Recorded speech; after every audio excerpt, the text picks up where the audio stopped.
Hi everyone, welcome to digital GK classes. तो बिहार शिक्षक भर्ती से रिलेटेड बहुत बड़ी अपडेट है, चाहे वो बीपीएससी बीएड वर्सेस डीएलएड हो या फिर आज का जो बहुत बड़ी बैठक होने वाली है जिसमें बहुत सारे निर्णय आपको देखने को मिलेगा 3:30 के बाद से।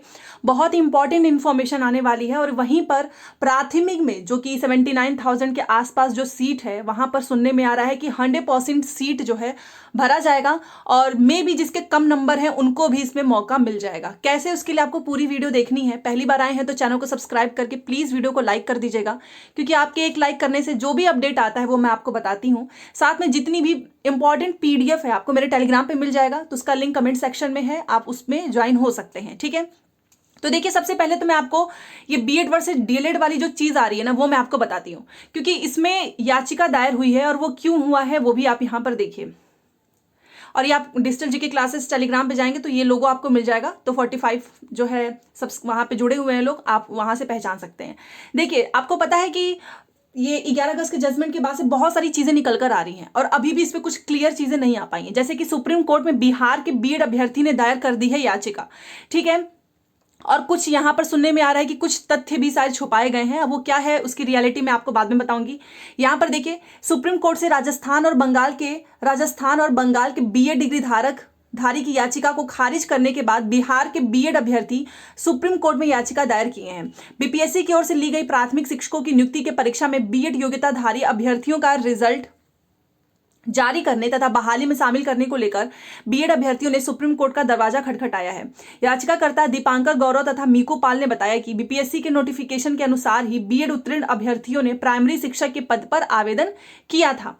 ठीक है, ये तो आप सभी जानते हैं। उनकी परीक्षा भी ले ली गई, लेकिन इसी बीच 11 अगस्त को देवेश शर्मा एवं राजस्थान सरकार, बाद में सुप्रीम कोर्ट ने एनसीटी के उस गजट को निरस्त कर दिया जिसमें बीएड पास अभ्यर्थी को प्राइमरी में शिक्षक बनने के योग्य माना था। याचिकाकर्ताओं का कहना है कि चूंकि सुप्रीम कोर्ट के फैसले के पहले ही शिक्षक नियुक्ति प्रक्रिया काफी आगे बढ़ गई थी। ठीक है, बढ़ा क्या था आप जानते हैं कि एग्जाम बाकी था, 11 अगस्त को जजमेंट आया है और पेपर आपका अगस्त के लास्ट में हुआ है। ठीक है, उसके बाद से आप जानते हैं कि ऐसी स्थिति में उनका रिजल्ट जारी होना चाहिए। गौरतलब है कि बिहार से 4 लाख के आसपास बीएड पास अभ्यर्थी प्राथमिक विद्यालयों में शिक्षक नियुक्ति हेतु बीपीएससी द्वारा ली गई परीक्षा में शामिल हुए थे, जिनका रिजल्ट को लेकर संशय की स्थिति है। तो ये इसीलिए है, इसकी बहुत जल्द सुनवाई होने वाली है। जो भी अपडेट आएगा मैं आपको बता दूंगी, क्योंकि दोबारा से राजस्थान बंगाल का खारिज होने के बाद से बिहार के बीएड अभ्यर्थियों ने याचिका दायर की है। अब एक बहुत बड़ी इंफॉर्मेशन यहां से निकल कर आ रही है, और कैसे प्राथमिक में चाहे अगर वो डीएलएड हो जो शामिल हुए हैं जिनका नंबर कम है उनको ज्यादा मौका कैसे मिल सकता है वो सुनिए। आज जो है राज्य कैबिनेट की बैठक में कई अहम फैसले लिए जाएंगे। बहुत सारे फैसले लेना है, जिसमें से एक सबसे बड़ा फैसला है नियोजित शिक्षकों को मिल सकती है सौगात। देखिए जो नियोजित शिक्षक है उनमें से बहुत सारे ऐसे शिक्षक हैं जिन्होंने बीपीएससी प्राथमिक का फॉर्म भी भरा था और उनके नंबर भी अच्छे खासे हैं, और अगर ये राज्यकर्मी बन जाते हैं तो ये यहाँ से निकल जाएंगे और यहाँ पर सीट खाली रह जाएगी। तो जो सीट खाली रहेगी वहां पर जो फ्रेश कैंडिडेट्स हैं उनको मौका मिल सकता है। देखिए कैसे, आपको पता है कि इनकी मांग काफी पुरानी है और यहाँ पर 4 लाख शिक्षकों को मिलेगा इसका फायदा। इनकी सैलरी भी बढ़ेगी आप ही के अकॉर्डिंग। वहीं पर कुछ लोग इसका विरोध कर रहे हैं कि हमने जब एग्जाम दिया है तो सभी को एग्जाम देना चाहिए, या तो सभी का बिना एग्जाम लिए ही आप टीचर बना देते हैं। ये बात और है, सरकार किसकी बात मानती है किसकी नहीं, बट यहाँ पर सबसे ज्यादा अंदाजा लगाया जा रहा है ये राजकर्मी बनने का। ठीक है, एक और इन्फॉर्मेशन यहाँ पर मैं आपको देना चाहूंगी, क्योंकि सैलरी की भी बात आ रही है। नियोजित शिक्षकों को राज्यकर्मी का दर्जा देने की तैयारी आज होगी। इसकी घोषणा कैबिनेट मंजूरी के बाद और दुर्गा पूजा से पहले होगा। सरकार दे सकती है तोहफा और इनका वेतन भी बढ़ जाएगा। ठीक है, यहाँ पर आप जानते हैं कि करीब 4 लाख नियोजित शिक्षक और पुस्तकालय अध्यक्ष को राज्यकर्मी का दर्जा देने की घोषणा जल्द होगी। इससे संबंधित शिक्षा विभाग के प्रस्ताव पर राज्य मंत्रिमंडल की जल्द स्वीकृति ली जाएगी। लिहाजा इसका ड्राफ्ट शिक्षा विभाग ने तैयार कर संबंधित विभागों को सहमति हेतु भेज दिया है। वैसे भी 2 अक्टूबर का बिहार की शिक्षा व्यवस्था में बड़ा महत्व रहा है। देखिए 2 अक्टूबर को मिल सकता है। इसी दिन 1980 में बिहार सरकार ने प्रदेश के राजकीय विद्यालयों को छोड़कर सभी प्राथमिक, मध्य और माध्यमिक विद्यालय का अधिग्रहण किया था। इसलिए माना जा रहा है कि दुर्गा पूजा से पहले नियोजित शिक्षकों की जो प्रतीक्षित मांग है उसको सरकार मानेगी और त्योहारों के मौसम में घोषणा किया जाएगा और शिक्षकों को जश्न मनाने का मौका भी मिलेगा। 15 अगस्त को स्वतंत्रता दिवस पर आपको पता है मुख्यमंत्री नीतीश जी ने ऐतिहासिक गांधी मैदान में नियोजित शिक्षकों को उनकी मांगों पर आश्वासन दिया था। वो वीडियो आपने देखा होगा जहां पर ये बोले थे, यह है सरकार से नियोजित शिक्षकों को राजकर्मी दर्जा मिलने के बाद उनका वेतनमान बीपीएससी से नियुक्त होने वाले शिक्षकों के समतुल्य हो जाएगा।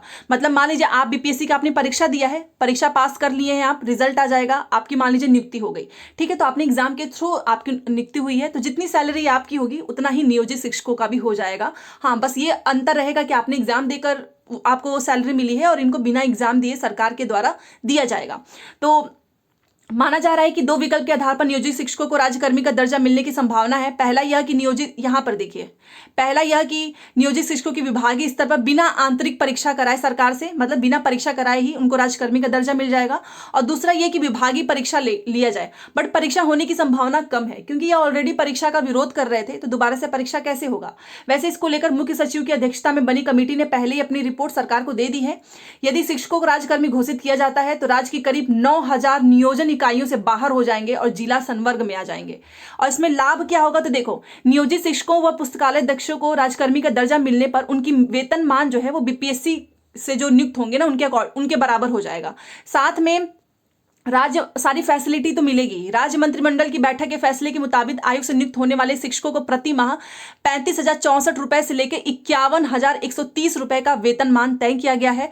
इसके अलावा सरकार पेंशन मद में भी योगदान करेगी, यह राशि अलग होगी। सरकार प्राथमिक शिक्षकों के पेंशन मद में 3500 रुपए, मध्य स्कूलों के शिक्षकों के लिए आप देख सकते हो 3,920 और माध्यमिक के लिए 4,340 और उच्च माध्यमिक के लिए 4,480। तो ये इनको भी लाभ हो जाएगा, नियोजित शिक्षकों को भी। और यहां पर आप एक बार देख लीजिए कि इनको क्या तोहफा मिलने वाला है, इनका वेतन बढ़ जाएगा।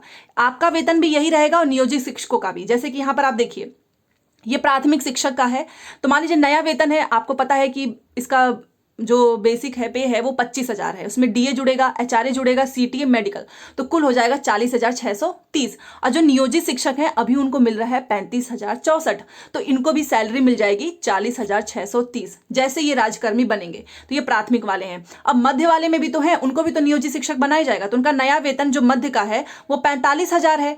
मान लीजिए कि कोई जो मध्य शिक्षकों का बनता है तो उसका 45 है और नियोजित शिक्षक को कितना मिल रहा है 36,000, तो इनको ये फायदा होगा कि इनको सैलरी मिल जाएगी। इसलिए तो इतना बवाल चल रहा था ना, अदरवाइज राज्यकर्मी के लिए इतना क्यों लोग जाते, क्योंकि राजकर्मी बनने से आपको फायदा है, आपकी सैलरी बढ़ेगी, आपको मेडिकल फैसिलिटीज, सारी फैसिलिटीज मिलेंगी।